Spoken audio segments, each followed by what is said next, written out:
Yeah. In the early days, they were indeed giving the family, which was then known as International Christian Leadership. They changed their name every few years. They say to avoid scrutiny, basically. But he gave some money to them to get started. I mean, you really see all the titans of American commerce. Because well, you always have the Rockefellers. I mean, discovering cancer viruses, Rockefellers. Setting up them, I mean, just the whole system was set up by these people. I didn't know that. You're the expert. Of course, they're involved. It's kind of like you lift up a stone, and that's where you find the bugs. But look, other key points. I'm interrupting. This just gets more insane. Sure. Is their power getting greater? Is it waning? Do you get threats? I mean, what is it like? I mean, this is almost maybe the comic section of the book, because I'd first written about this in Harper's. So in chapter 9 of the book, The Family, I talk about some of the early reactions. One was his speaking engagement in Germany. Get over there. Turns out the whole speaking series is paid for by the U.S. Embassy. Get off the plane. My German host says, there's a problem. Your ambassador says that he cannot pay for you because you are an enemy of Jesus. And I said, this is the ambassador of the United States is saying this kind of thing. Who is it? It's a guy named Senator Dan Coates. Not the brightest bulb on the porch. He considers Dan Quayle his mentor. A guy so off the charts that when Bush proposed him for Secretary of Defense, Cheney vetoed him as too fanatical. That's that kind of guy. But even one of the odder responses was a phone call I get from one day from a guy who was an executive for the oil company Pride Former, a very big international company involved in this stuff. He's calling me from Angola. Says he's just a fan of my work. That great. Call from Angola from a fan of my work. As we talk for a good long while, it turns out he's a member of the family. He's actually trying to recruit me back into it. So I try and get some counter-arguments. I said, what about the family's involvement in Indonesia? And the dictator Suharto killed 1.2 million of his own people. And his only counter-argument is that must be what God wanted for Indonesia. 1.2 million people dead. That was God's will. The truth is, they're playing God. That's what this whole power trip's about. Yeah, it was very well put to me by I did an interview with someone from the Cato Institute, which is a very conservative think tank in Washington, and they really believe in free markets, and so I thought they weren't going to like the book, but they looked at it and they said, these guys aren't talking about free markets. There's nothing free about this. This is crony capitalism. The phrase they used I thought was really just dead on was self-interest by proxy. These guys get together in a small group. That's what a prayer cell is. That's what Senator Ensign, who we've been hearing about, Governor Stanford, those guys, Senator Coburn, they get together in a prayer cell. They don't actually read the Bible. I've been there for these things. They don't actually study the Bible. One man will say, I have a message from Jesus. I think Jesus gave me a message for you. And in the case of Senator Ensign and Coburn, the message seemed to be pay your mistress some hush money to keep yourself out of the public eye.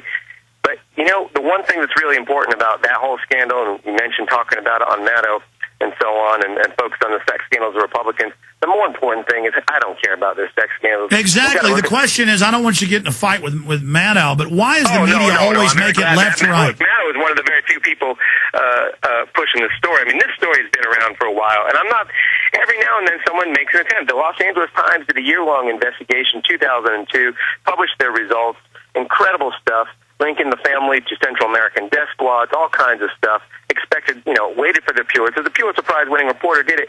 Not a peep. Last year, I did a segment with NBC Nightly News with Andrea Mitchell hosting, and we had Hillary Clinton talking about her involvement. We had video of Doug Coe talking about the great leadership example of the fellowship that he tries to promote is like that one enjoyed by Hitler, Himmler, and Goering. And, NBC thought they had the scoop of the campaign season. Not a peep, because our American political press, they're religiously illiterate. They don't know the questions to ask. And, Yeah, but Hitler was a freak. I mean, why this obsession with Hitler? It's the most extreme. I mean, in some ways, it's sort of, it is very literally idiotic. It's at one point I asked someone that when I was living with us, guys, I said, I find this very troubling. They said, well, it's not his ends that we're interested in. It's his methods. And you're just blown away by that. But even that, they but somebody's behavior is the manifestation of who they are. Exactly. Well, and Hitler's methods were absolutely horrific. But they misunderstand those. They like to talk about, they say, look, here's what Hitler did. Hitler got together with a little group of friends in the back of a Bavarian beer hall, and working together, just like you guys are going to work together, whether it's Senator Henson and Senator Coburn or two younger guys in the group, just like you work together.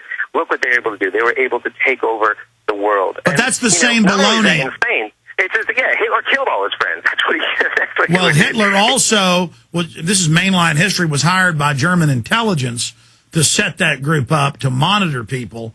And then it got some British funding later from the King of England, Edward VIII. And so Hitler didn't just pop up out of a cabbage patch. Well, the important thing to recognize with these guys is that they're all sort of power-hungry political opportunists. And I think that's what you get with the family. You know, the thing about it is, look, a lot of the young guys I lived with, even some of the congressmen I've spoken to, they get involved with the best of intentions. They really genuinely do. I'll even say that of Senator Brownback. Yeah, that's like congressmen going to Kim, the head of the Washington Times, Mr. Moon. I mean, total cult.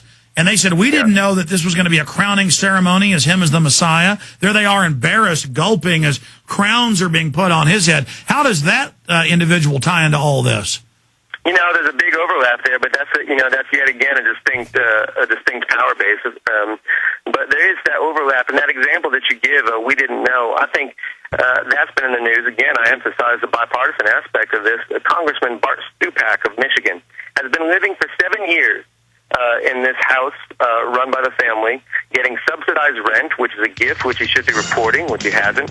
And when the Michigan press asked him about this, he says, "Gee, I didn't know.